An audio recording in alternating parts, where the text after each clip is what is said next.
drinking at the Freeker Ball. Yeah. Oh, yeah. I'll kiss yours if you kiss mine.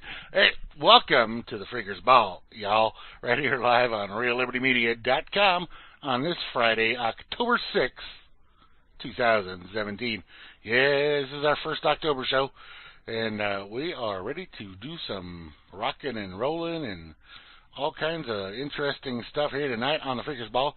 And we're also live on the audio stream in all of the many places that it goes. And it goes many places. Yes, indeed. What? Oh, yeah, it was butter.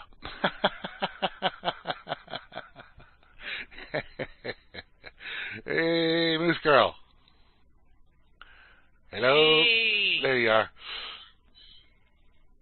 What's up? Oh, not too much. Just saying hi and howdy and hello. Told them if I'll kiss theirs if they kiss mine. Anyway, happy Friday, everybody. Hell of a week, Friday. huh? Hell of a freaking week. Friday. Oh, fuck. Yeah. Anyway, so we're like I said, we're live on the RLM radio stream, which is on rlmradio.xyz. It's on the RLM internet radio station. It's on the RLM tune-in station. It's on Freedom's network. It's on your computer, and on of course on the main page where you should be for the video feed is there on RealLibertyMedia.com on channel 1. That's the Freeker's Ball video channel with a chat embedded right there. You can chat and watch the videos all at once, and if you're in the chat, you get to make requests. You get to talk about crap we're talking about, good stuff we're talking about. Whatever kind of stuff we're talking about. Whatever we're talking about. Yeah, you know. And you get to talk to all these great people that are here, like Cowboy and me and the Moose and Asmo, who may be awake, who knows, and Miss Bazzy and BTC Bob and a bunch of sleepers. Chloe, I know she's around. Free and Enslaved, Graham Z may still be awake. You know, prod her with a stick or something. Don C. And the pups. Oh, no, the pups are gone. Aw. Anyway, Java Doctor and Juana Taco and Mr. Paul Bunyan, P. Bunyan, has returned from his travels. Miss Kate is semi-settled in a semi-temporary arrangement there. Miss Rain and Rob works in Rome's Trust No One. Vin E., who will probably be calling in a little bit later to this evening. And Colfax, Dimma, and Frumpy, and JJSBNC. Oh, he's on a BNC. He's a bouncy boy. And we got Kozu and Pox. Pox, you out there? You awake tonight? And Pone Sauce, Sock Puppet himself, and Slim. Teddy. Who's Teddy? That's a new one. I don't know. Hey, Teddy, brand new guy there. Yeah. And Phantom. Yay! All these people, plus more. I didn't mention everybody, but that's enough. Those are the ones that are possibly awake at this point in time. Let's see. Right. Are we listed over there? We're not even listed over there in the. I need to list this in the. What would you call it? The corner pocket. Yeah, we're in the corner pocket here too. On Crush and Run, irc.crushandrun.net. So we're over there for those of you that tune in from that side of the world. Thank you. And the red pill is now on Freenode, so we don't really need to mention that, I suppose. Yes. But we're there in the red pill. Anyway, hi. Hello. How's it going? It's going. I'm glad it's Friday. Yeah. It's been a hell of a week. It was a long week. I mean, most weeks are, it's just doing a 40-hour work week. No, wait. You say most weeks. You say most weeks are. However, do you get Monday off? What? Do you get Monday off? No. Oh. Fuck no. Well, that funny guy with funny clothes. Columbus Day is not a federal holiday, Graham. Only banks and Well, government agencies close down for Columbus Day. yeah, It's not a federal holiday. That's right. There's no mail. No. Oh, Grammy. Hey, Grammy. No, I'm just saying. Anyway, I'm just saying. I'm glad it's not a fucking federal holiday. Well, I the guy was a douchebag. So yeah. just think of all the days that are federal holidays, and they're all mostly Not just very they're a bunch of crap. You got your Veterans Day, your Labor Day, your Memorial Day, your July 4th, your. I guess it is considered a federal holiday, but I don't get it off. They're all a bunch of crap. So. Yeah, I guess I had that backwards then. Yeah, you know, it's hooray, Patriotism Day. Go out and wave your flag. We get Christmas off, New Year's Day off, we get Thanksgiving Day off. We get Easter's on a Sunday, so you don't really get that off. You don't get Easter off because it's always on a Sunday, which is good because that's a religious holiday, you know. Beth says that Canada is Thanksgiving Monday. Oh, okay. Yeah, it says that on my calendar. Thanksgiving tea. Do you eat a turkey or do you eat a goose or a duck? Ham? If you need to eat a duck, I'll shoot one for you. Yeah. Yes, turkey. Okay. All right, awesome. So yeah, no, I mean, I just don't like that guy, Columbus. It's like he doesn't deserve any holiday. No, he certainly doesn't. And it's a fake story anyway. And if you have questions about the fake story about Columbus, come on into the RLM chat and ask Rob Works about it. He'll explain it all to you in fine detail, assuming it's not what you've been told. Assuming he's in the mood. Yeah, those guys, those ships, they didn't. Nah, it's a lie. We get the normal holidays off when we work. Labor Day, Memorial Day, 4th of July. President's Day? Like the summer ones. Then you get... No, you don't. No, that's not a day off for most people. It's only the federal holidays where the people get like. I think, and I'm not positive on this, but I'm not positive on this, but you can check it out.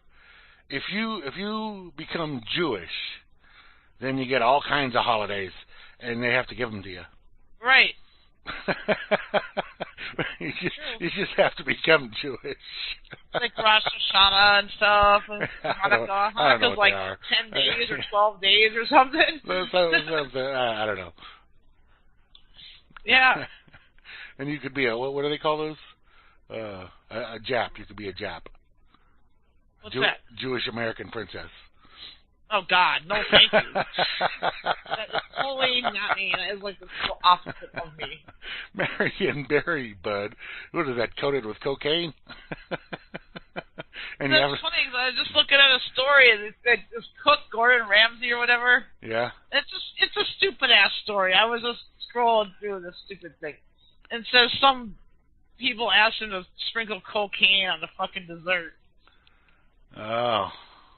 I don't know. Well, I figure if it's Marion Berry, bud, that means it's either like coated with cocaine off of a hooker's ass, or you all remember the Marion. You all remember the Marion Berry story. Oh yeah, I remember that. They still reelected his ass. I remember that. Oh my God. Oh, no, man. But I just can't even, like, I don't even know where to right now. Like, what to say? We'll save any kind of sayings for later. Yeah. Once we get through our warm-up here and our first set, and then we can come back and get into the thick of it. There's not a lot of good news, that's for sure. There's a lot of nonsense news. Yeah. That's for sure. It's been a weird week. It's just weird. It's like, I don't know how to explain it, but... No, it's been a hell of a... It was a full moon this week. Maybe that was it. It was a full moon. That's right. I forgot about that. Yesterday was full moon. Yep. Yeah. Huh. So, yeah, it's been a strange one. Oh, yeah, by the way, and for you all listening, and let's see if people are tuned in yet. how much of our normal crowd. Well, we're a little shy, but we'll announce it again later. But just for now, you early birders that are here at the beginning of the show, which it tends to pick up as we go along and double. But whatever. This is October, and this is our first show of October. And 3 weeks from now will be the 27th of October. Yes. And next week is the 13th, Friday the 13th. So. Oh wow. So you can kind of double up on these if you want, but the 27th will be our Halloween show. Yes, our Halloween show is always usually really good. So you guys think about, and you don't need necessarily to request them yet, but if you want to, you can go ahead. That's up to you. But some good rocking, bluesing, bluegrassing Halloween songs, or funny ones too. Funny, Monster Mash. Well, whatever. Those are the staples. But also, if you got something special for Friday the 13th, that'll work out too. Oh yeah. Because it's supposed to be a bad day, but it's always cool. It's never 13's a lucky number for me, so it's that's your birthday. Usually, knock on wood. Yeah. What? So that's your birthday, so Right. Yeah. So it can never be a bad number for me, really. Truly. Right. So I'm all good with it. I've come to terms with it.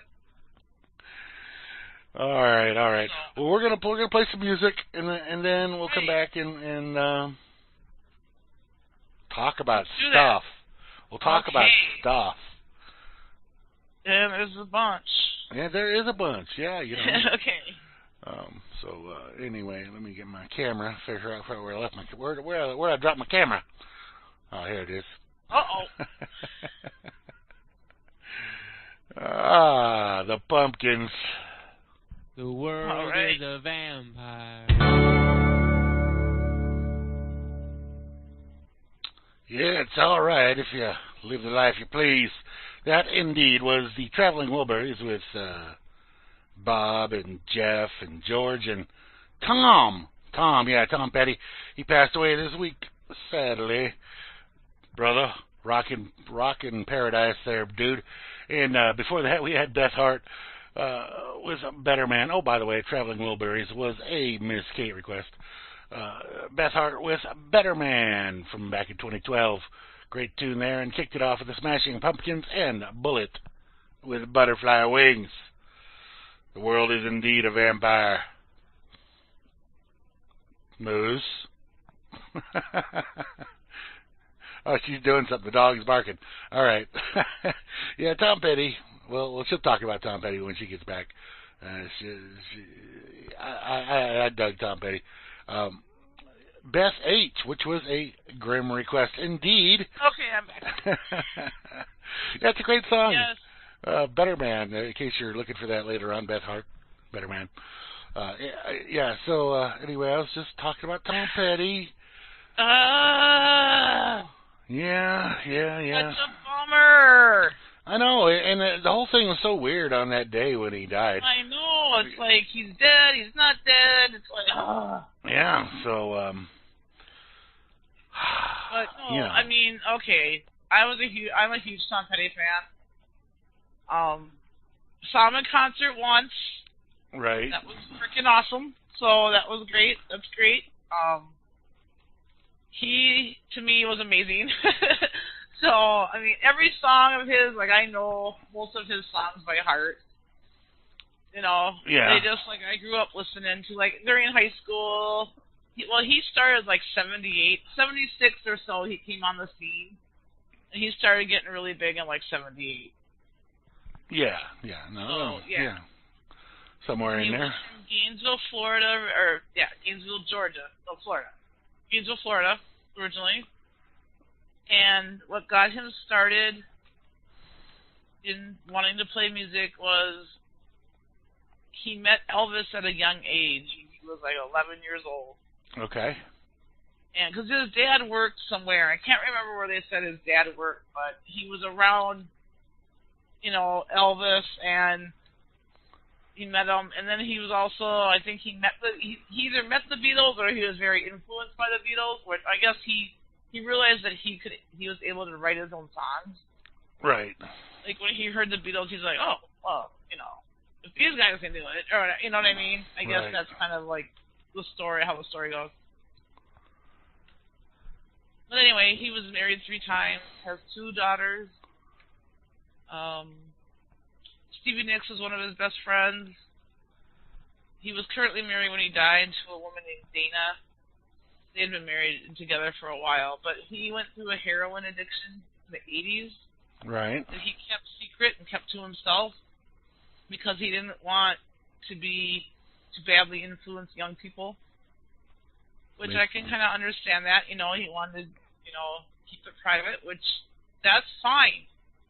Yeah. Just because you're famous doesn't mean everyone has to know every fucking thing about you, No, not at all.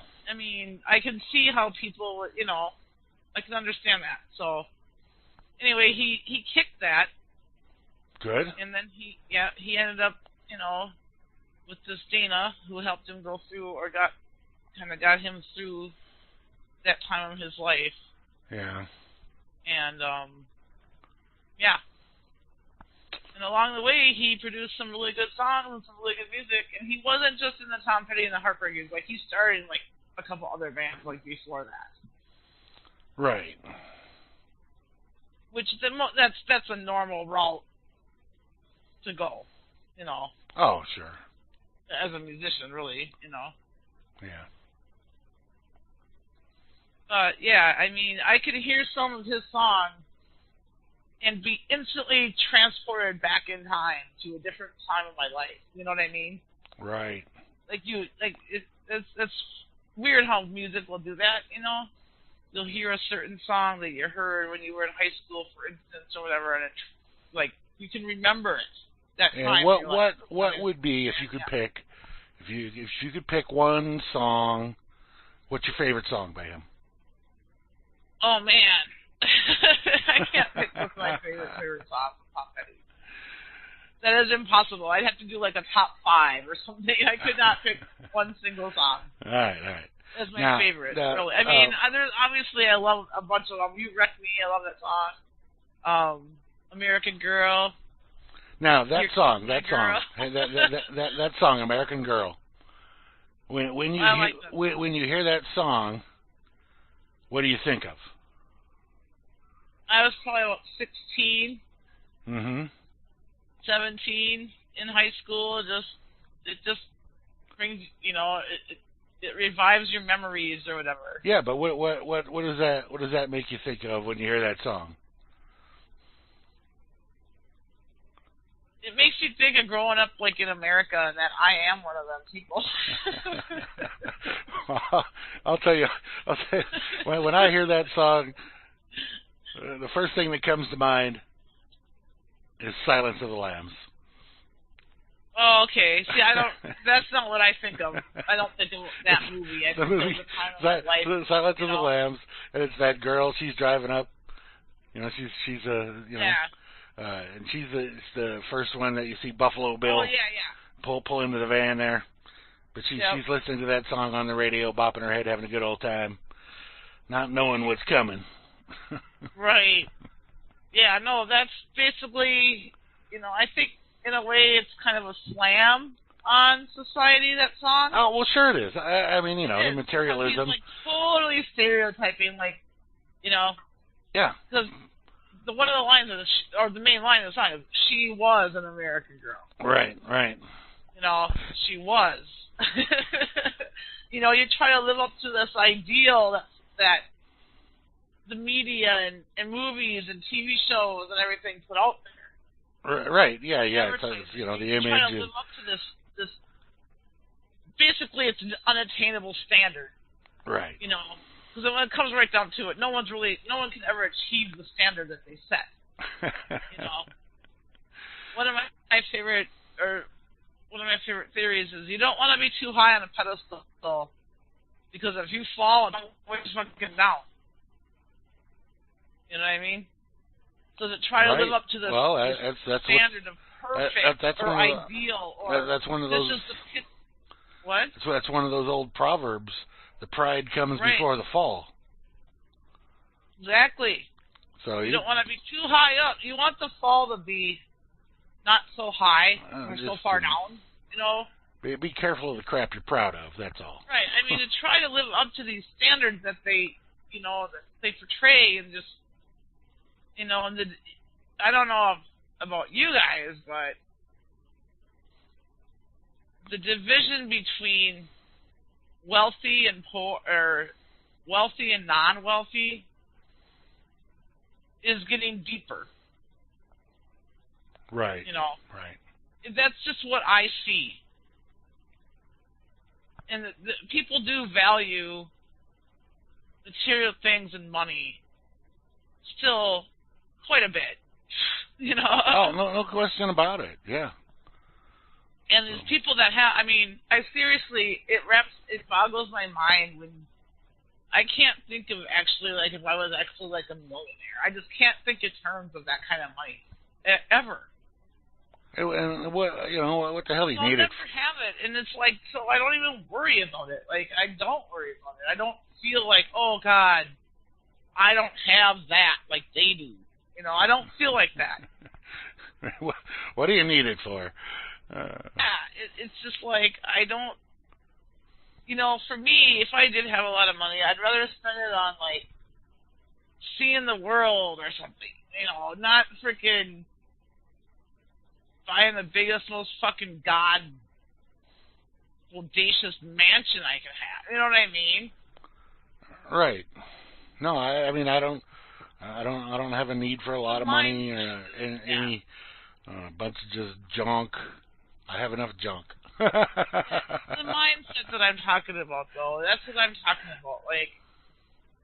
Okay, quote unquote normal society says that you graduate high school with good grades, good enough grades so you can get into a 4-year college, so you can go work for some fucking corporation and make a fucking shit ton of money so you can have this huge fucking house and have all these nice fucking cars, and it's so materialistic. It is.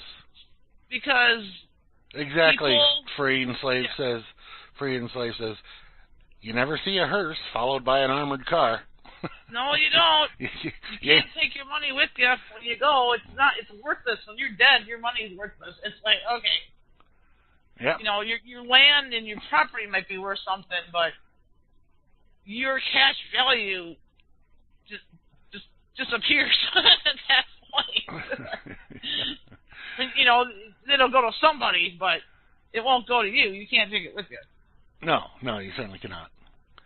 I mean, on the other hand, I've met some people that have a lot of money that if you sat down and talked to them, you would not be able to tell they have a lot of money.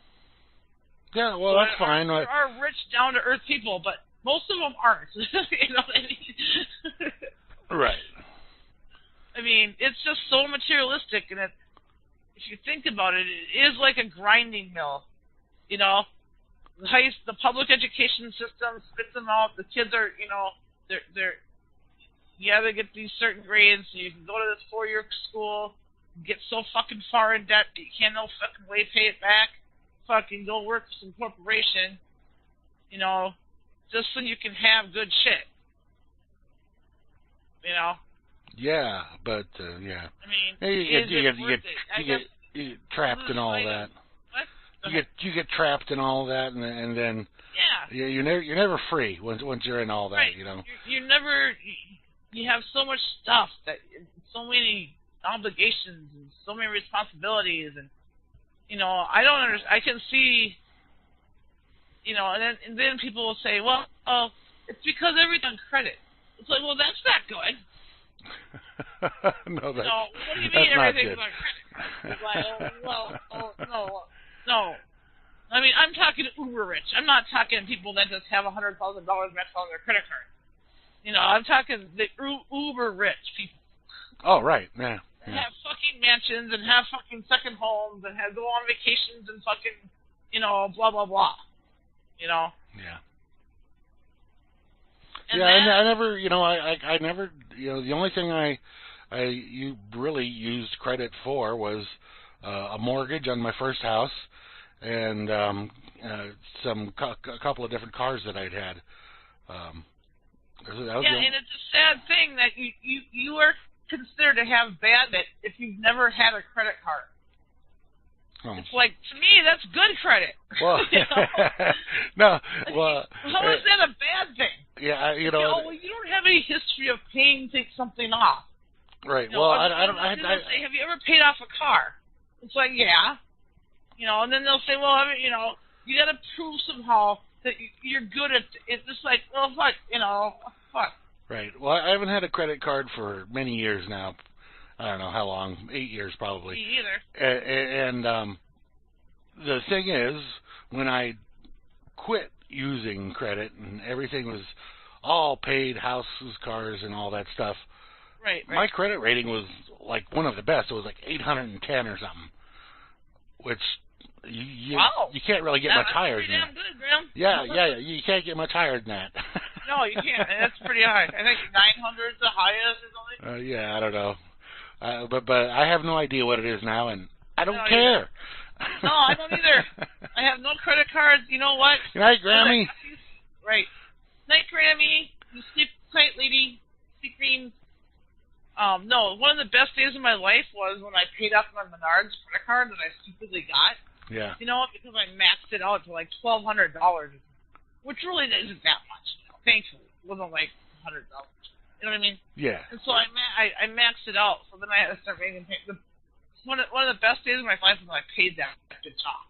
Oh, thank God. You know what I mean? And I had cut up that card before. I couldn't even. I had maxed it out, so I obviously couldn't keep using it. You know what I mean? I hated having credit. Owing somebody money. It was like. Yeah, me too. I can't afford this. If I can't afford to just go out and buy it, I don't need it. Right. It's the worst feeling owing money. It is. It's the worst to me. I hate that. Yeah.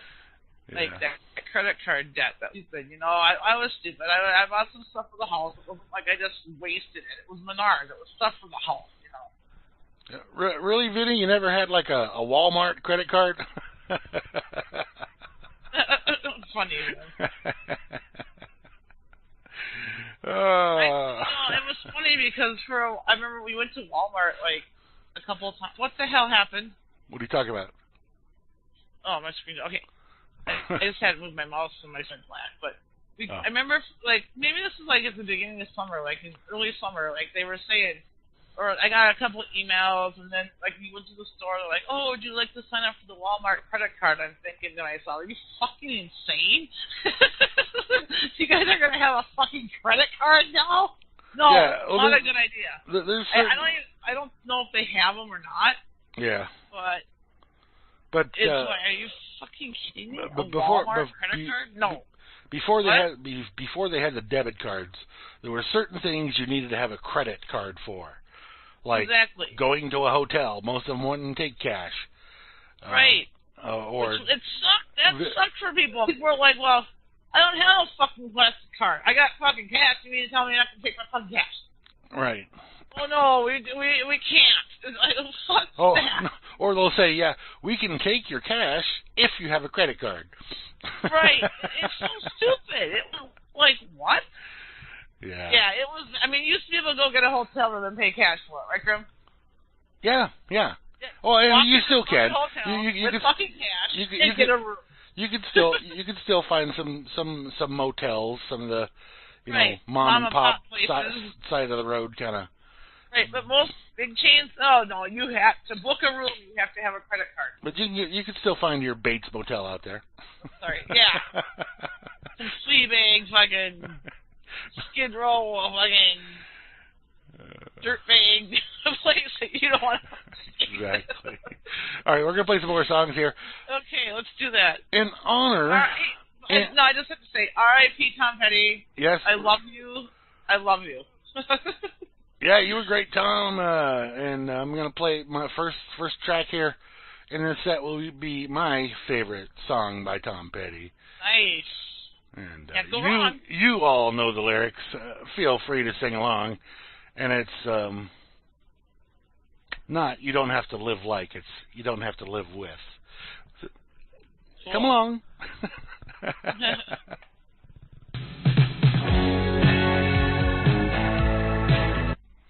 Yeah, that was Tom Petty. That was not the Traveling Wilburys with I Won't Back Down there. However, you did have George Harrison and Jeff Lynne and Ringo. it was not a Wilbury, but yeah, it's some interesting stuff there. Good stuff. Good song. I Won't Back Down. You can stand me up at the gates of hell. Yeah, man. And I won't back down. I won't back down. Tom Petty. No way. No way. Before that, we had Mary Jane's Last Dance. Another Kate request there. I love that song. That's a great one of my song. favorite Tom Petty songs. Great like song. His more Great modern ones, you know. Yeah. I love all his older stuff. I love all Tom Petty stuff. Anyway, there's certain eras of Petty. Like you have to, like you ask me my favorite song, you should say my favorite song from the '70s, my favorite song from the '80s, my favorite. You know what I mean? And we kicked it off there with Refugee. Yeah, I love that song too. I mean, I do seriously love all of Tom Petty's songs, like every single one of them. Yeah. Seriously, I'm not joking when I say that. Right. Well, I believe you. You know. I grew up listening to them for some, you know. Grew up listening to them. I think the only album I had by him was Damn the Torpedoes, and yes, Free and Slave, just some old dead rich guy, but he got rich being a musician. That's different than being born with a silver spoon in your mouth and having everything handed to you your whole life. No, he was good. You know, he was cool. He did not. He was not a.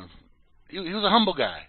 He grew up in an abuse. His dad was a drunk and physically abusive to him. His dad thought he was gay because of his body, his appearance, and because he wore his hair long. I mean, that was the late '60s, early '70s, right? So that was the mindset of most parents. They hated, you know, there was a huge rift between parents during the '60s. But I mean, just for example, you talk about he's a rich white guy, da da da da da. But just take for example the band Van Halen. Yes. You got two front guys, right? Right. You got Eddie Van Halen and David Lee Roth. Now, Eddie Van Halen was a cool fucking guy. Yeah, he was. David Lee Roth was a total douchebag. True. So, he was like Mr. Arrogant son of a bitch, and Eddie was just cash. He didn't want to mess with nothing. He just kicked back, play his guitar, da da da da, go home and screw Valerie Bertinelli.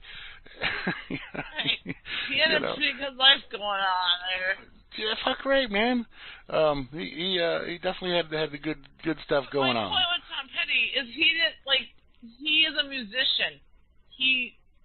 That's huge. Not very many musicians make it to the big league. You know what I mean? Like being in the top 40 and having platinum albums. We're talking. This guy was talented. He wasn't just a singer. He wrote his own songs. He played freaking guitar. He played other instruments. I mean, you cannot just credit this guy. He was legit. No, and he was a good actor. I don't know if you ever saw the movie The Postman. Movies. Yep, he had some bit parts. He actually played a character on Family Guy. Oh, Not did he? Family Guy, King of the Hill. Oh, did you ever see that movie, The Postman? He did a King of the Hill. What? Did you ever see that movie, The Postman? With Kevin. Yeah. Yep. Yeah. He played a great character in that film. Yeah, he did. It was so funny. He was like just this. It was a one name character, like a nickname, like one I word. don't remember the name of the character. I only saw the movie once a long time ago. But I just remember his character, like the guy guarding the bridge. You know. Right. He had his little place there. He delved in other stuff, like he did the voiceover for the King of the Hill. Yeah. Playing the husband of one of the characters or something, the boyfriend or something, I don't know. But that was voiceover. You know, that wasn't. It was like totally out of the realm of singing. You know. Yeah. So he was cool. I mean, you know, he was only 66, which. I guess that's good enough. 66 should be plenty for anybody. But, right, it sucks, but, you know, these things happen, and he apparently had some heart problem or issues going on before this. So, anyway. Yeah, well, R.I.P. man. Your music will live on forever. It will always. Every time I hear a Tom Petty song, it brings me back to a time in my life. You know. Right. Yeah. R.I.P. man. Absolutely. All right, anyway, we're going to have in a couple of minutes or a few seconds here. Vincent Easley II will be calling in, and he's going to. I didn't keep muted because. Well, you can if you want. Anyway, I get it. He's not he's on the road traveling and he's going to be talking about the Bundy issue going on. He's going to be talking about Las Vegas because that's where he is right now, and he's going to be talking about. Well, let him surprise you. So, it should be, the famous Vinny going to spill the beans about what's going on out there, and there he is now. There he is. Okay, I'm going to mute because he can't hear me anyway. So. All right. Okay, all right. Hello, you're live on the Freaker's Ball with Grimnir and Moosegurl. Hey, Grimnir. Hi, Moosgurl. This is Vince Easley calling in. Hey, Vince Easley. How the hell are you doing? I'm doing good. So I've been quite a week here in Las Vegas. I imagine. A lot happening. I'm going to pop back over here to say, I think somebody pinged me over here. There it is. Yeah, they're talking about you. They're talking about you in the chat. Good. So the big headlines, of course, here in Las Vegas is this mass shooting. Nearly 60 people were killed and several hundred injured. That's the story. Yeah. So, and then then we go and talk a little bit about. Yeah, this is a time traveler. Trial. He's calling from the 1930s. So this first part here, I'd like to be interactive here with you and with chat, and hopefully some of the fellows here. I see Rob works here, so we'll have some interjection. We want to talk about the Las Vegas shooting. There's been quite a bit said about it, and still being said about it. So I think some discrepancies that early on or assumptions can be put to rest. This guy Paddock, he's an obvious person. People were comparing him to the Sandy Hook guy and some other picture of him in pink. I couldn't. I mean, I saw the side-by-side comparisons with the Sandy Hook guy, and you know, they look similar, but I don't think it's the same guy. Yeah, pasty old white guys. So let's talk about Paddock. I believe he's a real person. You know, there's of course the Price's Actors school or camp on all this, but we'll talk about some of that as we go along. But about who Stephen Paddock was, we see his history. Back into the 70s, he was worked as a postal carrier, and on into, and I find this very interesting, from 78 to 84, he was an IRS agent. Now, his father, you remember, was on the FBI's most wanted list after escaping a federal prison, being a bank robber. And so they find him up in Oregon in 78 when his son Stephen goes to work as an IRS agent, and I found him because of the job he was working in a bingo parlor. So coincidentally, or was he out there to find his pop that runned off, you know? That's something I hadn't heard, but I find an interesting possibility. And then from 84 and 85, he goes on to work for what became bought out by Mark, I blank on their name, Martin, what's their name? Lockheed Martin, there it is. So he came out. And for a couple of years there as in the defense contracting business.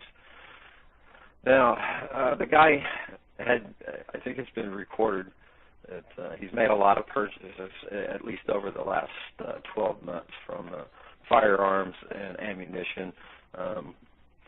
One of the containers that he had ammunition in, the ammo boxes, had one of the names that he had bought it from back in Arizona. And that guy says, yeah, he was trying to buy tracer bullets. It had the exploding target material and nitrate. again, I blame. But anyways, yeah, they exploding stuff, a bunch of that, and some ammonium nitrate. Lots of stuff. He had stockpiled this stuff, and people are saying, "Oh, this old man couldn't pack all that stuff up all them flights of steps through an elevator or whatever." But it appears the guy was pretty tall guy. The Filipino woman, his girlfriend, probably somewhere about 5 foot, right in there. So he towers over her. He's got to be 6 foot something. He didn't look like he was just old and worn out. So whether he carried him up there or bag by bag, or he had the porters take it up, which is most likely. I mean, why would anybody even think of anything? Besides that, they have guns are common in Vegas.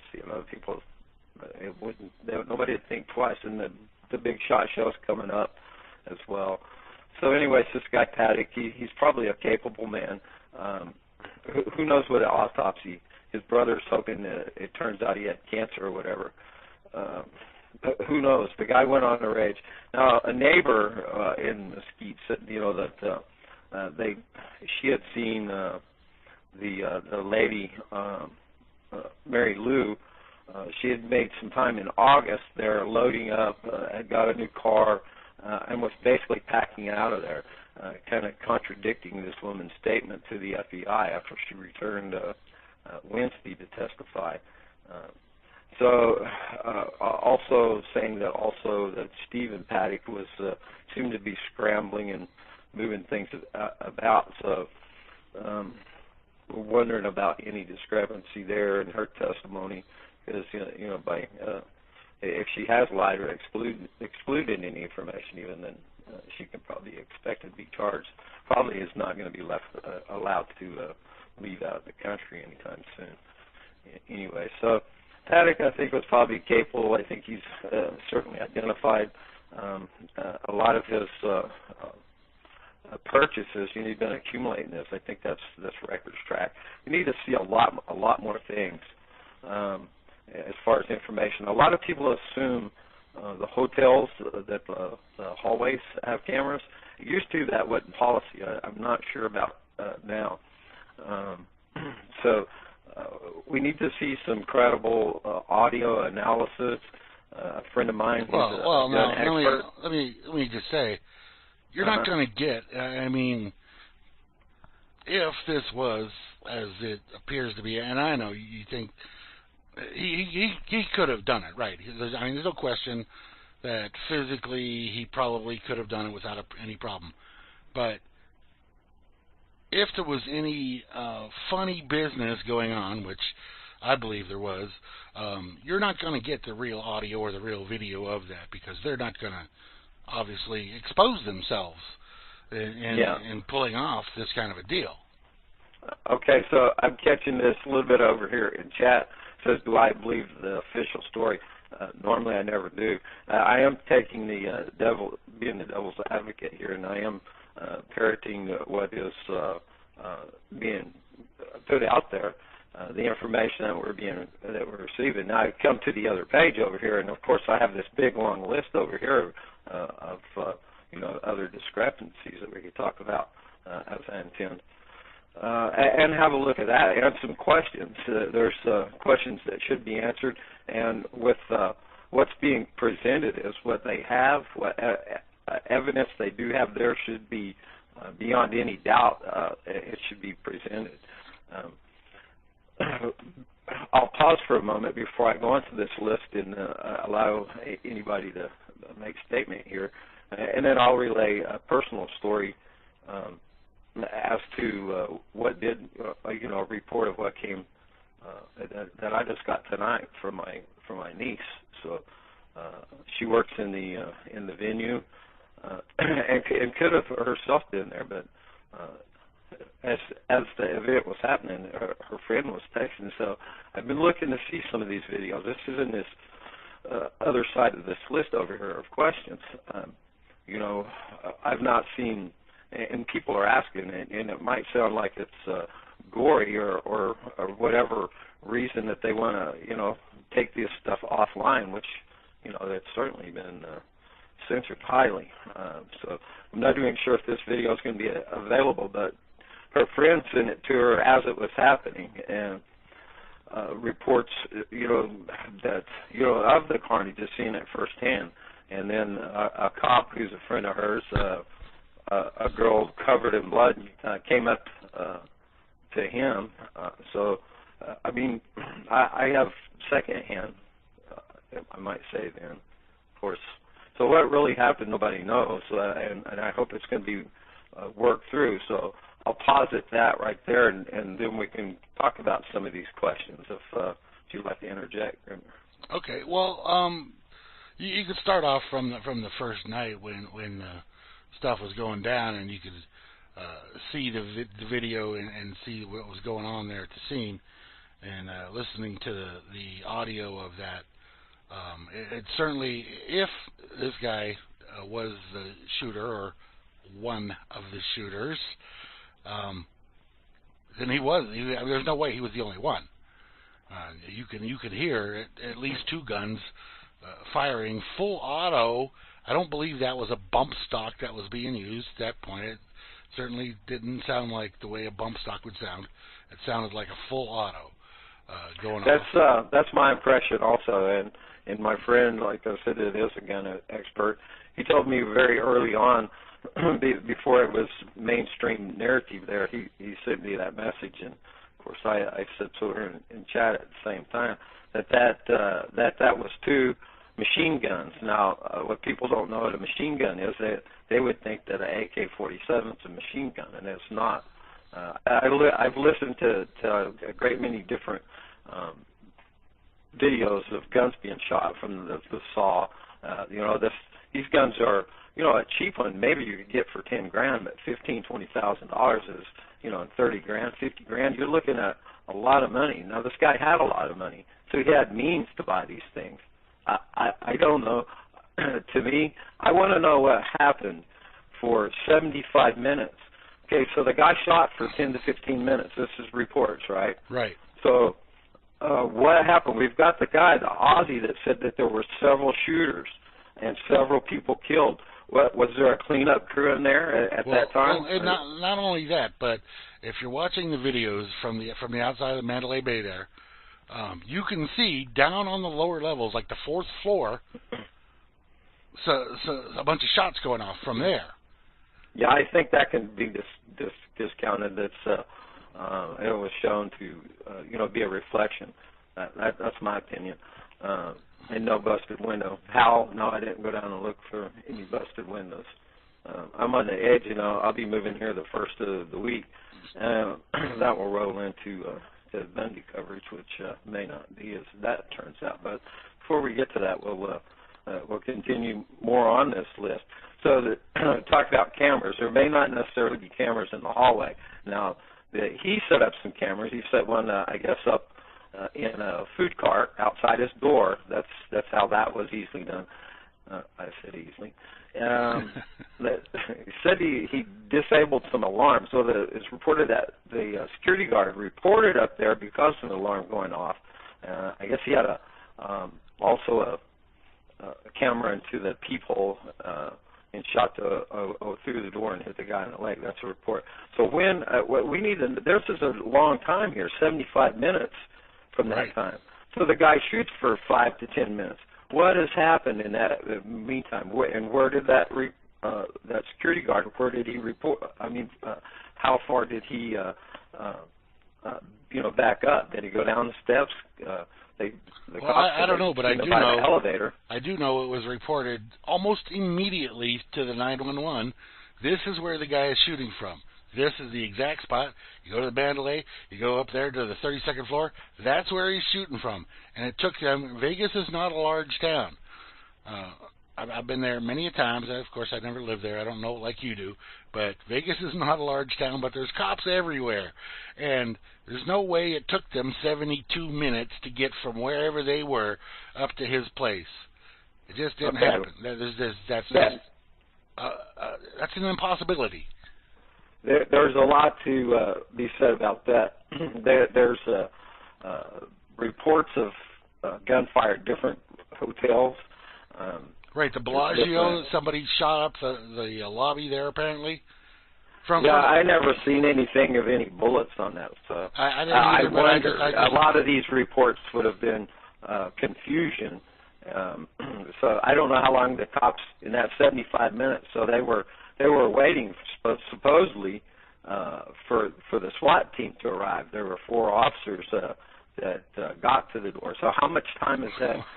There's a lot that we need to know, and not for the glory's sake. If somebody's up there in a hotel sniping away, you don't wait that long and just give them all that time to just blow a bunch of people away. No, you think not, right? Right. I mean, if you some guy on the ground with a nice rifle, at least take a couple shots up that direction.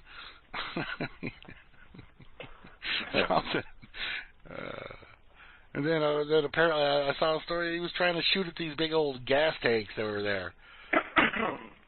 You heard about that one? Yeah, I did. I seen that earlier in the week. Just penetrate the tank. I'm not sure to what degree what information we have is viable. To me, it's looking like this guy was an arms dealer, possibly even with the Fast and Furious deal there and setups and the buys. And I'm not sure. Coincidence? This guy, had gathered all these arms and then decided to flip out or what, but there was reports this guy, he was just like it was talking about earlier from the neighbors, just moan and groan, and so he was alcoholic, he was on Valium, so right now I'm reserving judgment. I'm still looking for more information. I still have questions.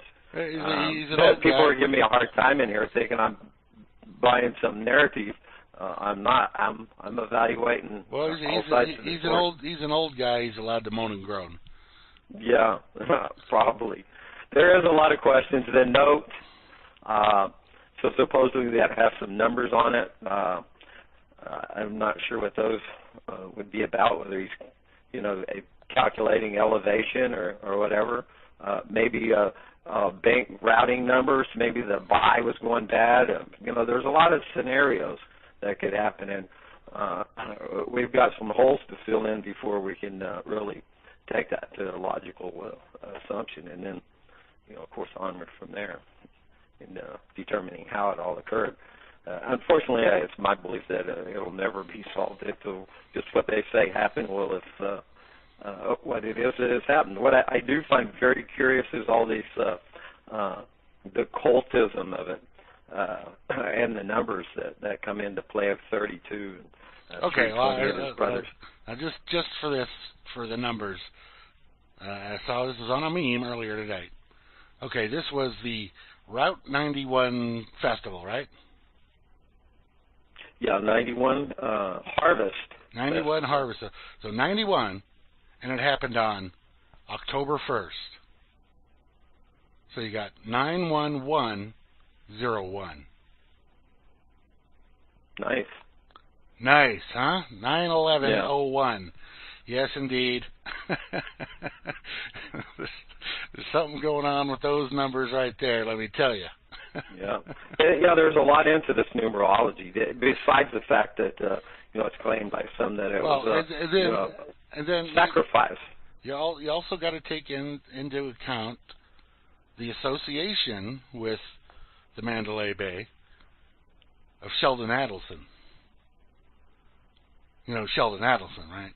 Yeah, I was reading about that today. And, he's the big guy behind all the naked body scanners. Yeah, exactly. So that's what we can expect to see in the coming future of the casinos. So they kill off several dozen people, injure a bunch of other people, in order to make billions or trillions of dollars off of these naked body scanners that are going to be imposed upon everybody going into any, and I'm sure not just hotels and motels either, but all kinds of places, We got to be safe, Grimnir. Come on. Oh, they don't make you safe. Those things don't make you safe. They don't stop nobody at an airport from doing any kind of. They've proved over and over again that anybody wants to sneak shit through is going to sneak shit through, and if they have a desire to. So those things don't stop nothing.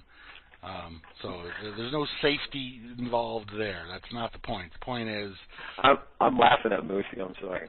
No, she's good, and I intentionally waited until after you came on because I knew you were going to discuss this before we talked about it on here, because I got several stories lined up that raise some serious questions beyond what we're discussing here. And well, they should. Oh yeah, Chertoff's big into this too, man.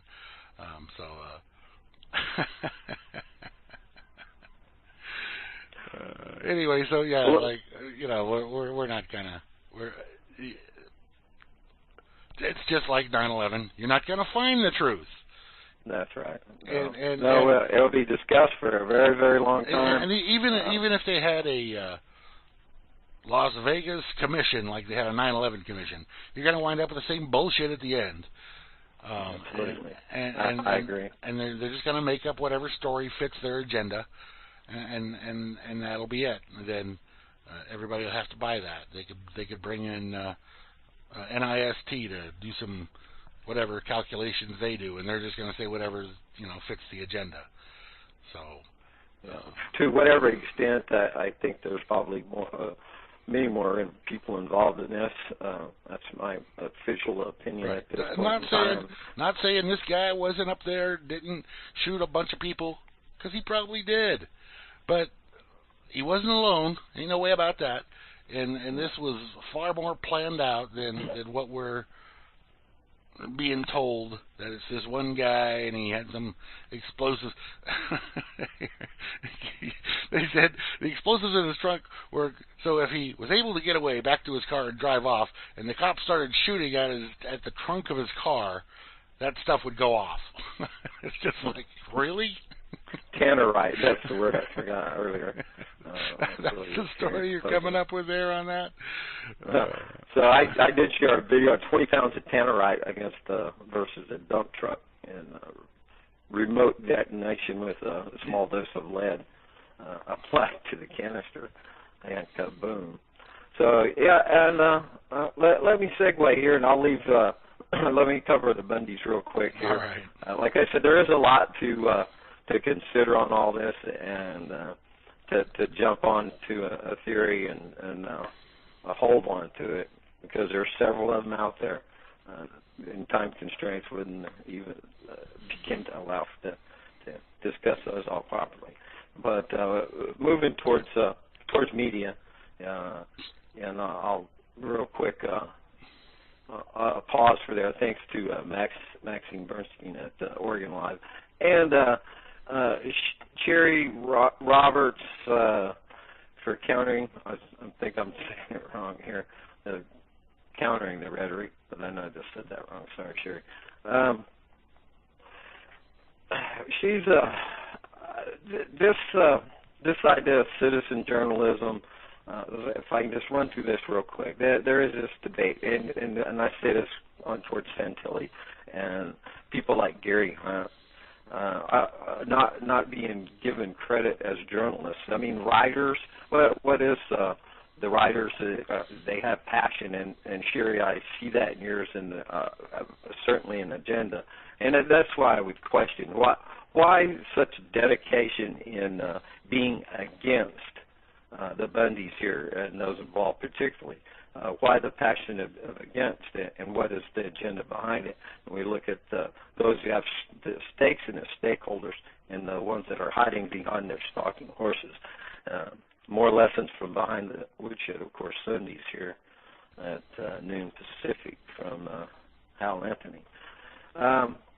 So we question this journalism, and who is Pete Santilli? He's out back to sentencing early next year in January. Now,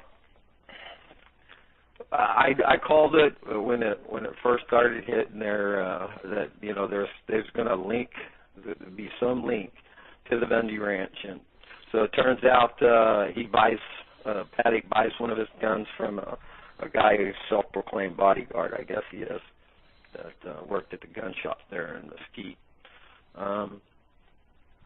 There's been some filings. Let me see if this is still going to be open, because it closed last time. The Ammon Bundy following a motion by Ryan Payne to either extend the trial for 90 days or preferably move it to up to Reno. And in this, good, it did stay open. This is from Maxine on her issuu.com page on Ammon Bundy's filing. And I think this is very important in here, in this filing, and I'm going to read some of it just to the conclusion. Hardly a day passes that a media story is not published about the recent events, and the story and investigation continues to play out daily in local and national press. I'll surmise that they're talking about these alleged connections between Bundy Ranch and this the shooter Paddock, making for where there wouldn't be a fair trial. That wouldn't be fair to draw a jury from a jury pool, that is, here in Vegas. Later on in the conclusion, it goes to say that they think that they should be able to draw, and they call this the district, of course, so this is into that legalese and jurisdiction. Hal has asked if they've challenged that jurisdiction through quo warranto. You go into some of the filings from Ryan Bundy, and this is why Navarro is saying, he can't represent himself. He's following all these crazy stuff. I'll give an example of that in a moment.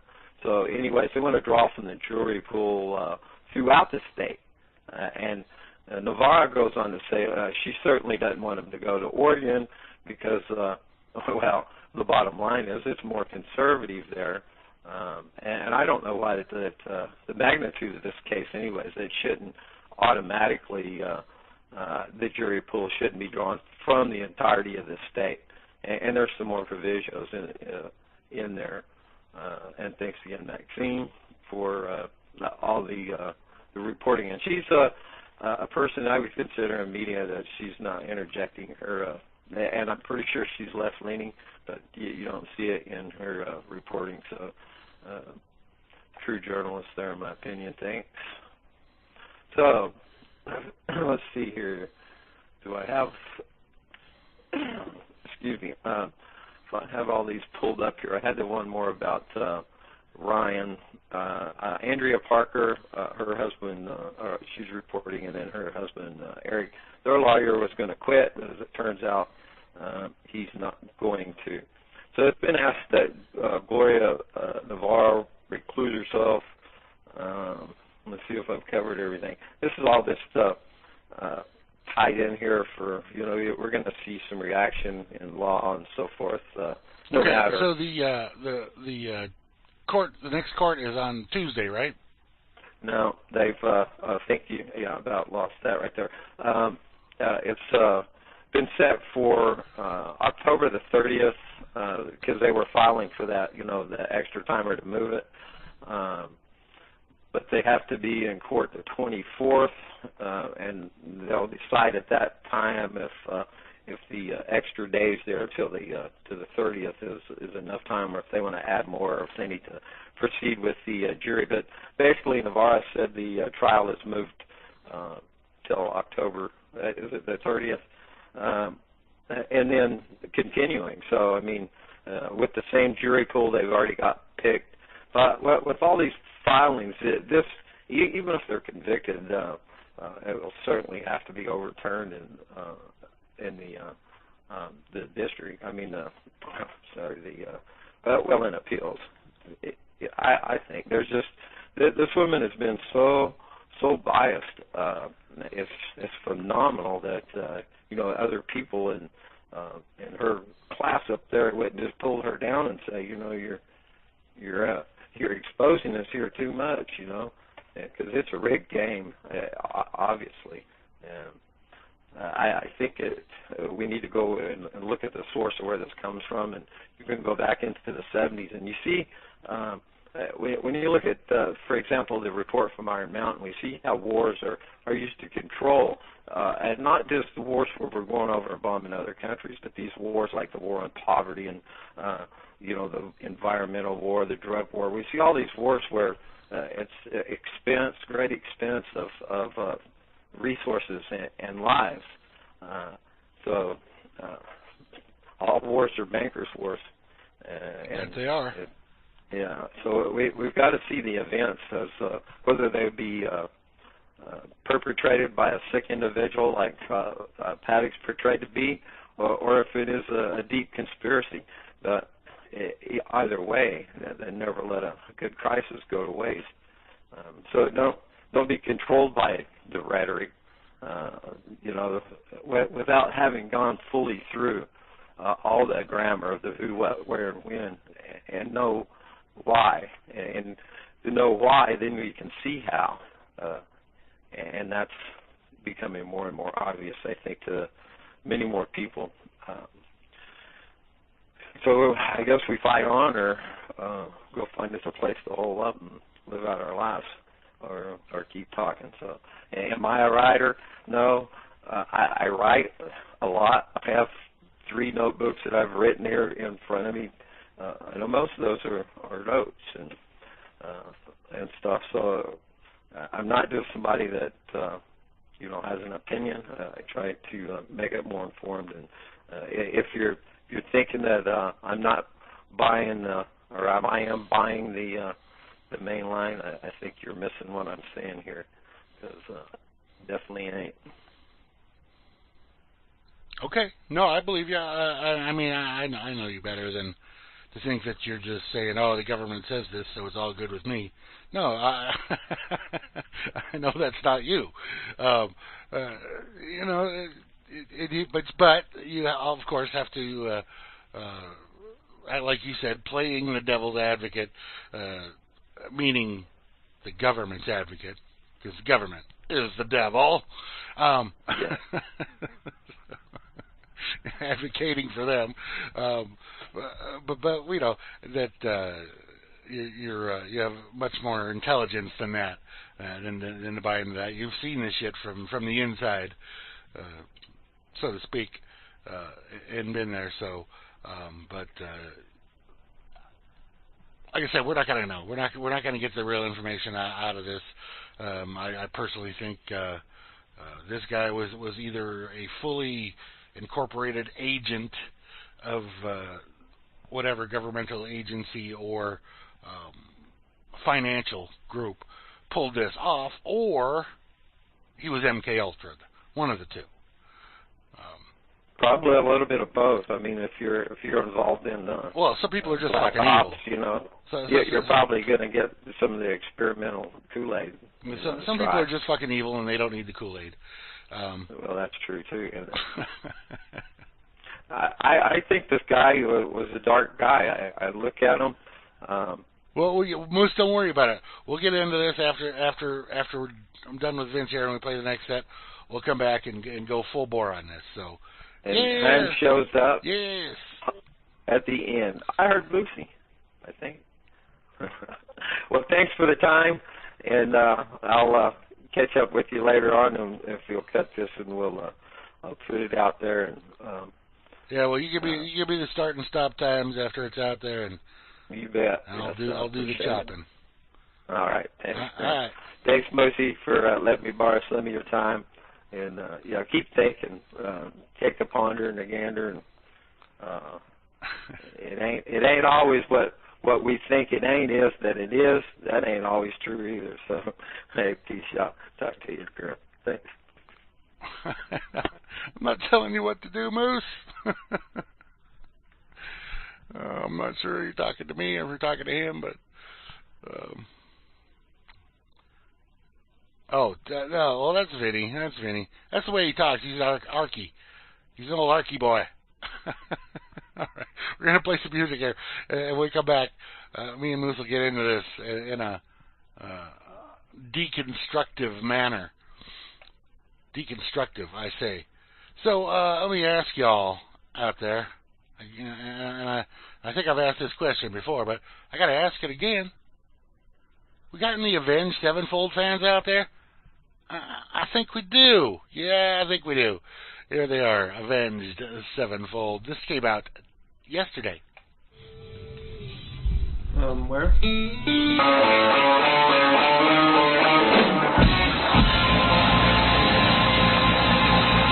If you're having a good time tonight.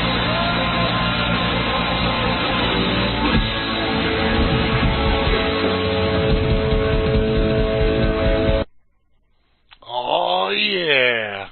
Papa Chubby tearing it up there in pure Papa Chubby style, covering Jimi Hendrix Red Ass.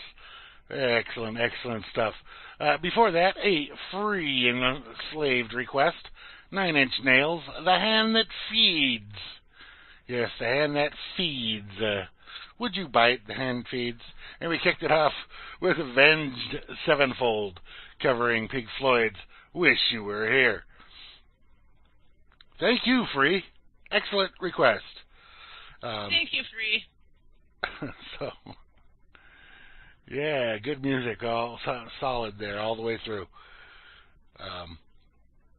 And as I mentioned there in the chat, that Wish You Were Here is my favorite Pink Floyd tune. I love that song. That song's one of my favorite songs of all freaking time. And it is my favorite tune for some personal reasons.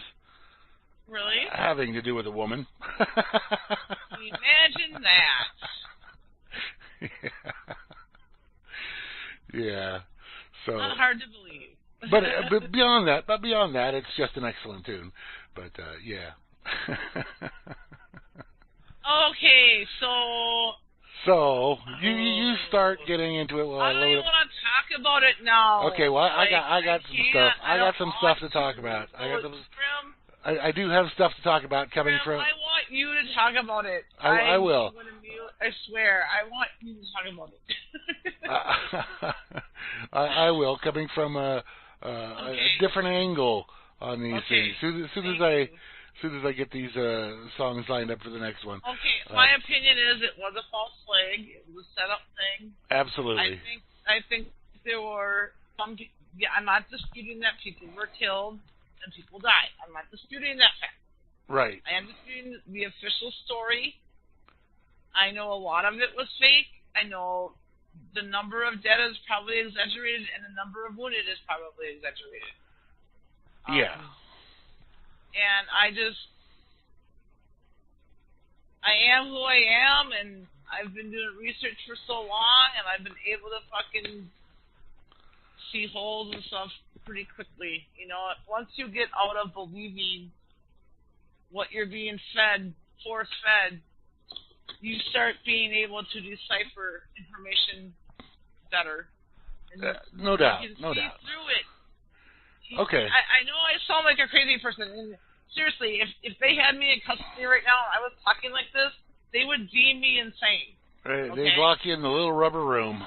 They would, because they'd be like, fuck you, you're wrong, you know. They wouldn't. They would think I'm a crazy person. Okay? Okay, well, let's start here. Go ahead, Grim. Let's start here. From ZeroHedge.com. YouTube tweaks its search algos after Las Vegas conspiracy theories go viral. Imagine that. Imagine that. In Silicon Valley's ongoing crusade to make sure that you only consume mainstream media propaganda, you know, because $100,000 worth of Facebook ads crushed Hillary's campaign and changed the course of human history forever. YouTube has joined the likes of Facebook and Twitter, YouTube, Google, however you want to say it. Facebook joined the ranks of Facebook and Twitter in saying that it will promote more, quote, authoritative sources in search results, unquote. And I love that phrase, authoritative sources. And so going forward. Who are these people? Who are these authoritative sources? You mean more of them? Right. All of which, once again, begs the question of who gets to determine who is an authoritative source. Right. My question exactly. All of the Wall Street, or as the Wall Street Journal points out today, YouTube searches for Las Vegas shooting earlier this week included videos from the End Times news report with the title, Proof. Las Vegas shooting was a false flag attack. Shooter on the 4th floor. The video created by Jake Morfinos, who posts YouTube videos in his spare time, quickly went viral and amassed over 1.1 million views. Can't have that in just 27 hours. Can't have that, so the video gets removed. Imagine that. But all that changed when YouTube decided to censor Morfinos' content and replace it with mainstream media videos. You know. This is what they do. They don't want you to know the truth. You know. Hello. You know, for your protection. Yeah, trust me. In the fucking ass without lube, motherfucker. For example, the 5th result when searching Las Vegas shooting on YouTube late Tuesday yielded a video titled Proof Las Vegas shooting was a false flag, blah, blah, blah. That's the same one we talked about. The high search ranking of the End Times news report video claiming there was a second shooter in Las Vegas, it gained 371,000 views in 4 hours late Tuesday. On Wednesday, YouTube removed the video. Jake Morfinos, who runs End Times News Report, along with the damaged inventory liquidation business in Kernersville, North Carolina, said the video eventually reached 2.5 million views. It was a hot topic, of course, and was going to get some views anyway, but it really did get caught in YouTube's algorithm and went viral from there, he said. Clearly, it got into featured videos or something, the 43-year-old said. He had posted about 800 videos. It typically gets around 5,000 views apiece. He said he aims to offer viewers information on news events that the mainstream news sources won't. The fake news sources won't. It's my opinion, it's my analysis, and everyone's got an opinion, and I can understand that maybe they don't want me to be considered the equivalent of the Wall Street Journal or the New York Slimes or something like that, he said, but still, I'm not presenting myself as the clap. I'm just a guy with a computer offering an opinion, and to be punished for that is draconian. Not surprisingly, YouTube said the tweaks were made to their search engines were designed to promote more authoritative sources, especially when searches are related to major news events. In response to criticism on social media, some of the search results this week, a person familiar with YouTube said the company is accelerating the rollout of planned changes for its search engine.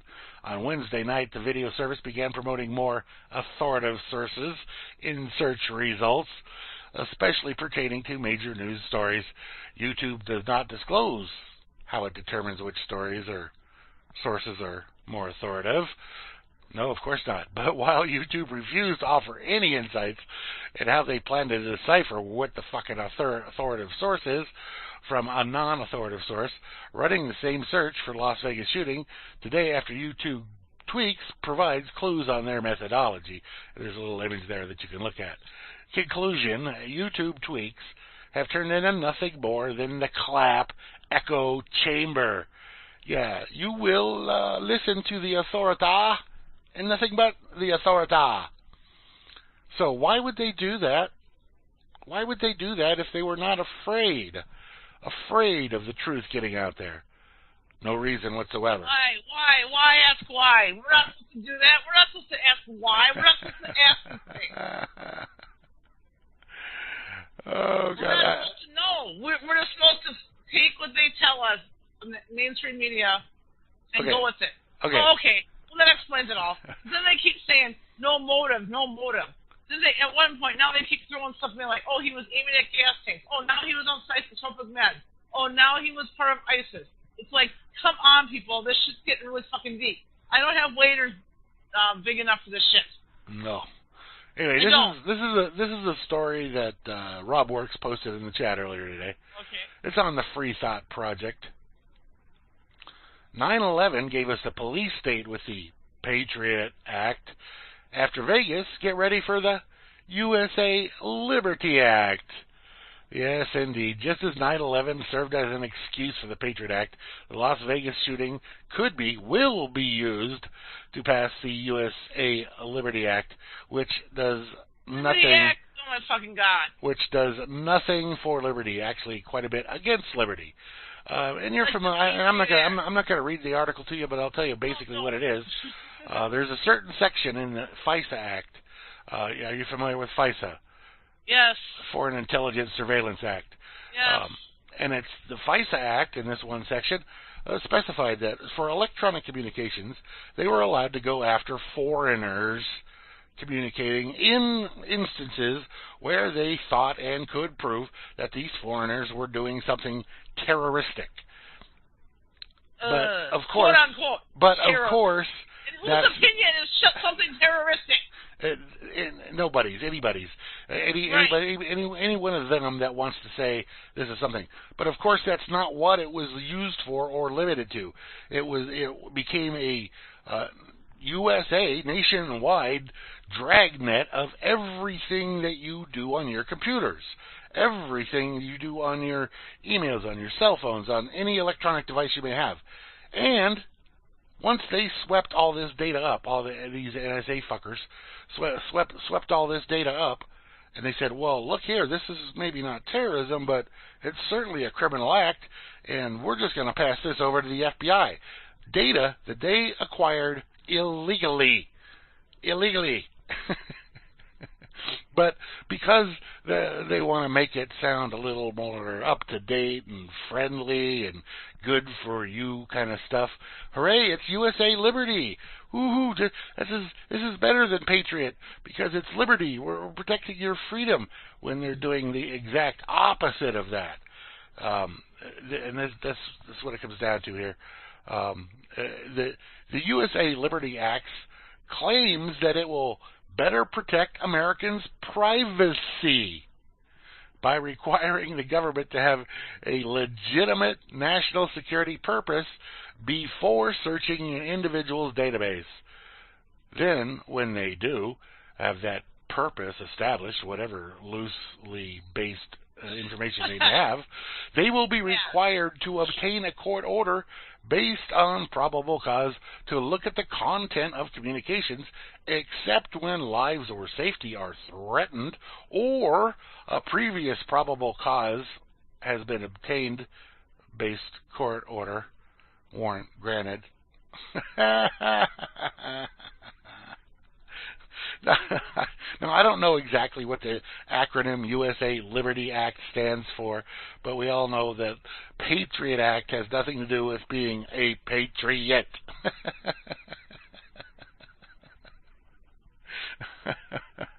Anyway, read that article. It's very informative, talking about this Section 702 of the FISA Act. And as you all know, FISA was basically what was supposed to, like I mentioned earlier, only supposed to be used for foreign people they thought were involved in terrorism. And what it turned out to be was just a nationwide dragnet. Probably far more than nationwide, actually, but that's, what are you going to do if they go after Canada and Mexico and England and Germany and France and everybody else in the world out there, that where they can monitor everybody, which is everybody. They can do it to everybody, but it's really easy to do. So this somehow based around this Las Vegas shooting, which apparently this guy, even according to their sources, had no online footprint whatsoever. None. Zero. He had no Facebook. He had no Twitter. He had no any online profiles that existed. And they're going to use this act to somehow say what he supposedly did to justify doing this to you. How does that work? I don't know. Anyway, as we go on, what the hell? I'm on the wrong tab. All right.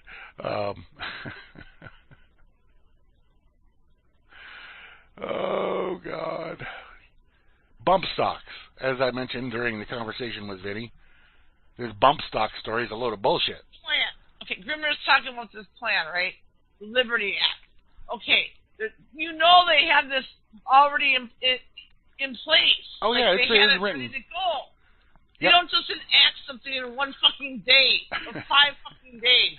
No, this is definitely... Just read that article. You'll see this is a long-term... You're not seeing it for the big picture. And Hanzo, I feel bad for you because, man, you're fucking... They got you. They got you. Oh, yeah.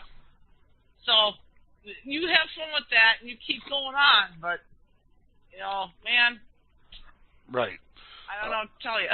I really don't, but I get it because they're really good at what they do. Absolutely. You know, they're pretty good at what they do. They've gotten how many people to fucking believe them? You know? Most.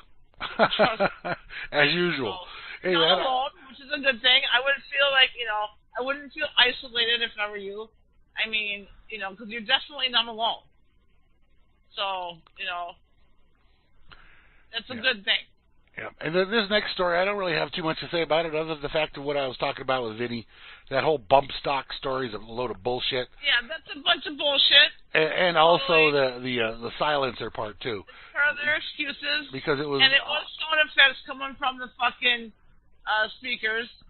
Yeah, well, it was either that or they had some other audio systems set up. Who knows? Right. But either way, this story kind of just cracked me up when I read it. Okay. Gun stores selling out of bump stocks after Shooter used them in Las Vegas. People are like, what's that? Oh, I need one of them. Yeah, give me better get some of those before they make that illegal. I don't got one of them. You can grab me some of that stuff. Damn right. So they're all sitting around yakking about. We got to do. There's just so many holes in this. It's not even funny, and there's just I've watched a lot of footage. I mean, I see them fucking extra late. I was watching so many, then I found this one, and this one's a good one. I just want, if you guys are smart, you'll save this to your computer. That's the one I'll link it again here.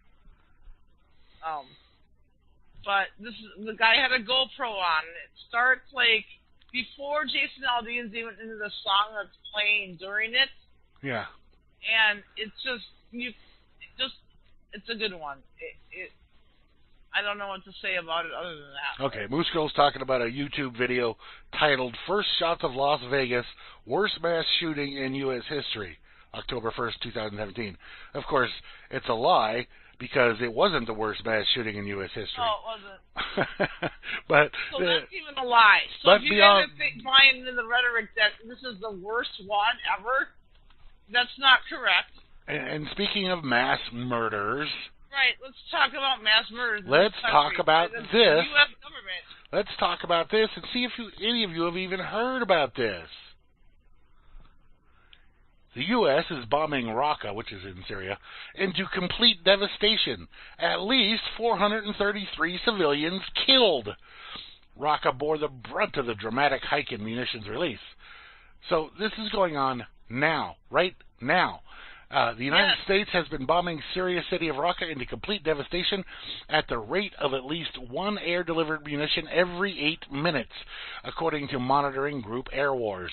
The organization found that in August there was a sharp increase in the number of bombs the U.S.-led coalition dropped. That resulted in at least 433 civilian deaths.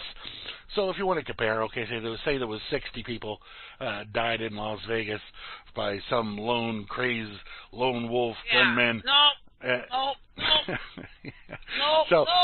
So they killed 433. Divide that by 60. What do you get out of there? Seven times the amount plus. Not a word. Nobody's talked about this. Nobody knows about this. This is just something that this is all good and fine, and it's not just the. Pay attention to this. we're bombing the fuck out of Syria right now, but you don't need to know that because you're being distracted by this other event that occurred that we orchestrated. And, yeah, we killed some people, but we have to make it believable. Gotta break a few eggs, as they say. Oh, come on. Yeah. So, yeah, man, What the hell did I do?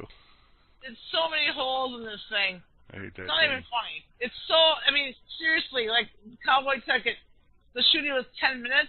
Yeah, they have reported that it took the cops 60 to 70 minutes that this event occurred. 60 to 70 minutes. It took place for that long, which it didn't. But, they're saying, they had to secure the hotel before they could get to the room.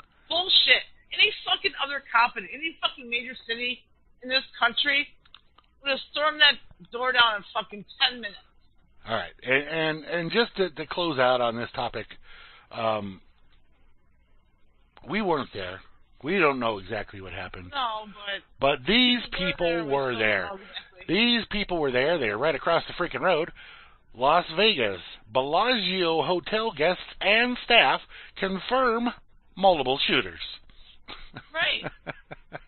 So we weren't there, but these people were there, and they right. I mean, come on. It says the Bellagio hotel lobby was sprayed with bullets. About the Bellagio, there was like some chatter about it when I first started hearing about this. Yeah. But then that got totally hushed. They don't want you to know there's something going on. Don't even think about it. Don't talk about it. This is nothing. This is not part of our story. How can we have this part of our story if we got a lone wolf? We got a lone wolf gunman up there in that's the story we're going with. Shooting from bullets raining down from the sky. No, none of this happened on the ground. No, of course not. Yes. There's other people saying there was more than one shooter, but they axed that footage. Right. All right. No. Well, let's continue with our tribute. Yes, let's do that. Because shall we? Tom Petty fucking rocked, dude.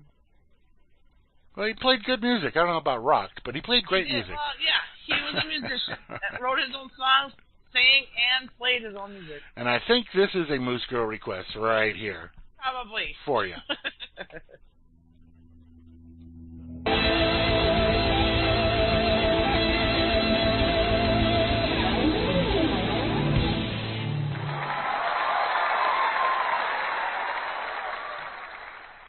All right, very nice, boys. That was, and let's see if we can get the entire list here. It was Prince, Tom Petty, Steve Winwood, Jeff Lynne, and others. It doesn't mention who the others are. They're covering Harrison's "While My Guitar Gently Weeps." But let's see here. Nope, nobody's talking about who the other guys were. Steve Winwood was in there somewhere. Anyway, before that, the Traveling Wilburys. No, we talked about some of the musicians that were in that. Yeah, anyway, before that was Traveling Wilburys with Last Night. Funny tune, funny video. And we kicked it off with Tom Petty and You Don't Know How It Feels. By the way, that was a Cowboy Tech requested that Prince, Tom Petty one, and Moosegurl requested the other two. Yes, I did, because I'm a huge Tom Petty fan, and he just died, and R.I.P., man. And that video that we just played is amazing. That's like a historical video right there. Of course. And then the Traveling Wilburys ones, I mean, those are all historical. Like, I don't know if you guys know this, but the first Traveling Wilburys song we played, there was a rocking chair with a guitar in it, and that was to represent Roy Orbison. Right. So, and then George Harrison's dead now, of course. Yeah. So is now Tom Petty. So, we got Bobby Dylan and we got Jeff Lynne still alive, right? Yep. Okay, so that's two of them. So it's like, bummer, man. Roy Orbison was in it, obviously, at one point, the first album. Yeah. I love that band. When that band came out, I mean, that first CD and their second CD, and all of their CDs, I totally wore out. I know every song on all of those CDs. I mean, I just fell in love with that band, Traveling Wilburys. Sure. The point in time that they came out, it was just a perfect, I don't know how to explain it, but it was just, And now Tom died. I was just like freaked out. Like at first when I saw my Facebook post, because it was the day after the Vegas thing, I thought that he was like there or something. I'm like, what? You know what I mean? Sure. It was just kind of a shock. It was just like, oh, no. But he was 66, like you say. And apparently he'd have some heart issues before this event. Right. It's just us, but... Yeah. You know, he was a good. I mean, I loved him as a musician. I adore all Tom Petty songs. I mean, right. But anyway, enough about that, I guess. Yeah, just he's a brother from another mother. Right. Just I mean, just his music was part of my life. Has been part of my life. Yeah. Like other musicians too, not just Tom Petty. Like Free and Slave made me pick between Tom Petty or Prince. If I had to pick one, and I can't pick one. Oh, you'd pick Prince. You were a Prince. It ended up being Prince because he's my homie. He's from Minnesota. I grew up with him. He's from my hometown. It's like Tom would understand that. Tom would totally get that. Like, he wouldn't be offended. No, I'm sure he How wouldn't. How could he be, right? He would get it. He'd be like, Prince is totally talented, babe, I'm sure he'd be fine with that. Yeah, he'd be like, I'm all good with that. He's more talented than me. Yeah, so. No, but I'm going to, smoke one in honor of Tom Petty. Okay, well, whatever reason you need to smoke one, then smoke one. Yeah, Danny Harrison is George Harrison's son. Hey, Pox. He's talented. He's a talented kid. George Harrison has some talented boy there. Well, think of it like this, Pox. You may have missed the whole show, but you can catch the podcast, and on the podcast, it'll tell you what songs I played, so if you want to go back and listen to them in order, easy enough. Right. And, you can just go back and scroll, and you'll see the songs, but if you listen just to the podcast, it's only the audio. We don't play the videos. It would take up too much space. You can't put the videos on the podcast. Oh, no, but, there's copyright issues to deal with there. And you can't do that, so that's why we don't do that. Yeah. Yeah. Anyway, all right. Well, let me count here. 2, 6, 8, 12. Okay. He's counting down. I'm counting. I need to know how much time I need. I don't know what he's doing right now, but I'm just talking until we don't have dead air, because dead air is the worst thing to have. We'll call that 13. For a while. Okay, let's move on to some other topics here. Okay. Because we can. Oh, by the way, I bought a new computer today. Well, I ordered it. Really? It hasn't got it. One? What? Another one? Well, I haven't. This computer I'm using is like 6 years old. This is my newest. Okay, you don't have to justify it to me. I'm just telling you. You said another one. Yeah. I'm just giving you shit. This one's like 6. Anyway, I got it. It was free. It was free. Oh, okay, that works. Awesome. Because at a couple of months back, this Bitcoin went through this thing they call a fork in the chain. Yes. And basically what it is part of the chain splits off. It goes one direction, and the other part goes another direction. Okay. And so this one group of people got together and made this brand new coin out of this split, and they called it Bitcoin Cash. And they said, all right, if you have Bitcoin, when we do the split, we'll give you an equal amount of Bitcoin Cash. Okay, cool. And so I said, great, and I had like 1.6 Bitcoins at that point. Oh, okay. So they gave me 1.6 Bitcoin Cash. And with the first few weeks there, it was up there like $900 a piece. So like $1,500 that would have been. But I didn't do anything with it. I just let it sit. Figured, all right, well, it'll climb up, get up there to where Bitcoin's at. But it never did, and then it started dropping down. So anyway, I sold it off today, and I got like $700 for it. Sweet. And so I used that to buy a new computer. Nice. $700. Yeah, Wow. yeah. And over there on the Newegg, you could just buy your stuff with Bitcoin. That's awesome. Better yet. Yeah. It Okay. relieves the hassle of it, Oh, it's simple. It's so it's easier than using PayPal. Or, Fuck, I bet. Yeah. That's amazing. That's awesome. Yeah, it was great. So anyway, here we go. Do you know this? What'd you get? Do you know this guy? Okay. This might be Gooberzilla. It could be Gooberzilla. I'm not sure. Arrested drunk man claims he time traveled to warn of aliens. To warn of aliens. Yes. So in Casper, Wyoming, Goober's up there. Goober's up there in that area somewhere.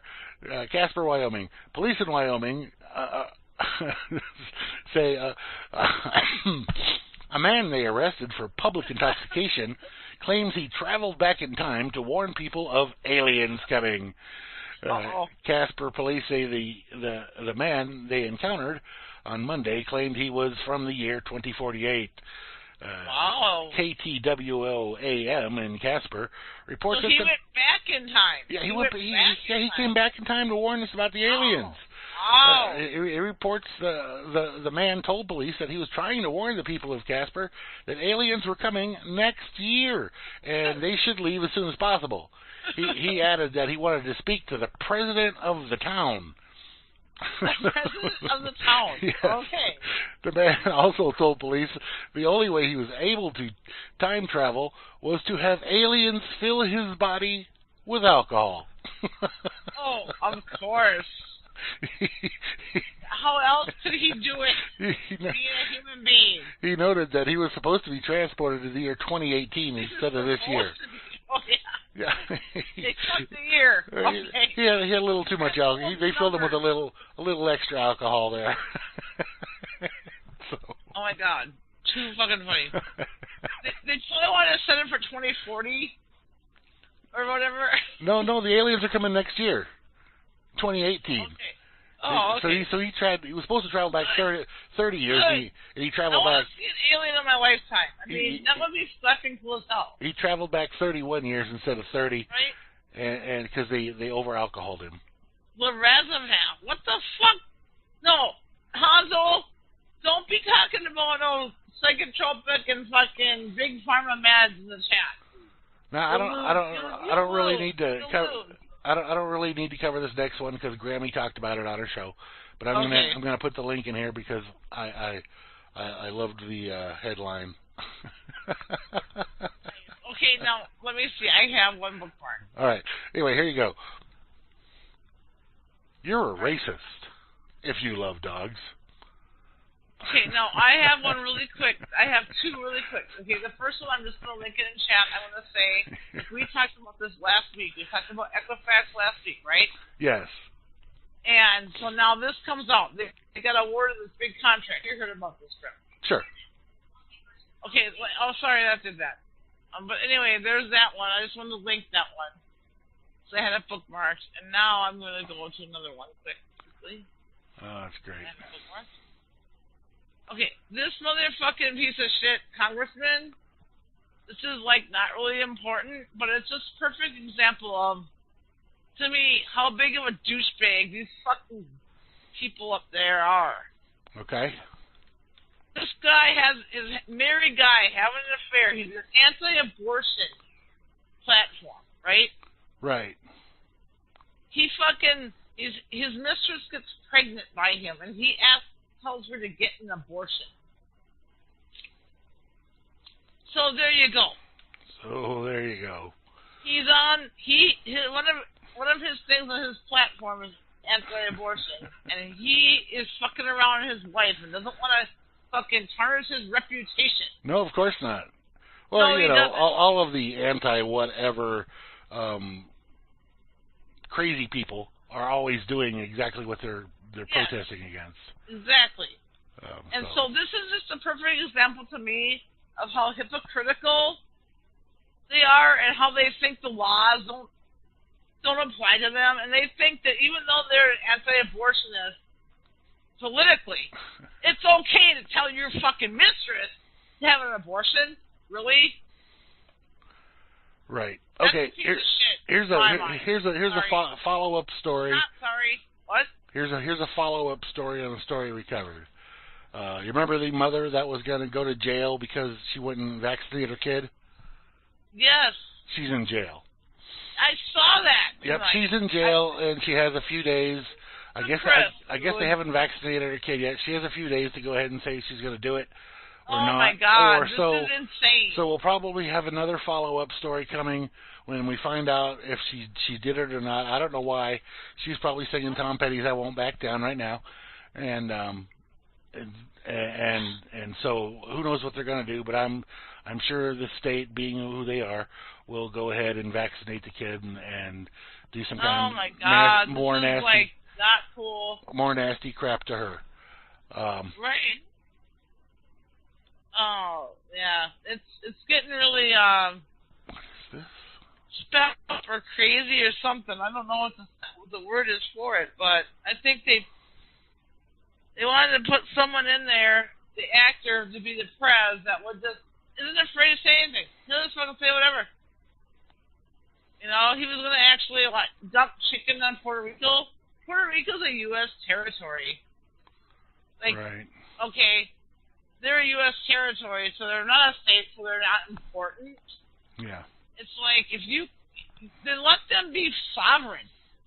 Don't have. No, they don't want to be. They don't want. They want to be under their government. Well, yeah, because they've been forced to do it for so long. No, their government wants to be under the umbrella of the U.S. because they want that money. Well, yeah, but then Trump cuts them off because they're not important. He didn't cut them off. He's never cut them off. No, but you were saying you posted a link. You wanted to dump chicken on them or something. I don't know. Oh no, no. He says I'm talking about what he was said. Down there. He was down there, and he was giving people some certain things. I don't know, rice and some clothing, and then he had some canned chicken. But he wasn't really doing. No, he wasn't actually going to throw canned chickens at people. Oh my God, really? No, he was not going to do that. Okay. Well, actually, he might have. He's not that bright. He might have thought, "Oh, that's a great idea," but no, he wasn't. I mean, come on. I think once one of those, once Farmer Drugs console. Once a can of chicken hit somebody in the head, I think that'd be the end of that. Yeah, it will leave a mark at least. Yeah. It's not, stitches necessary. Anyway, here's something for you guys to read. It's a very interesting article. It's by Clyde Lewis. It's on groundzeromedia.org. And I don't have time to go through it, but there it is. I don't have time to do any of the others that I had for you. Those people down there in the way of Hurricane Nate, stay safe down there on the Gulf Coast. Get out of its way. If it's coming, get out of its way. Yeah, I'd fucking vacate if you can. Yeah. Anyway, we got to do our last set here. So we'll be back after this. Yes, we will. Yep. As always. Yes, indeed. Oh, the lambs are still screaming.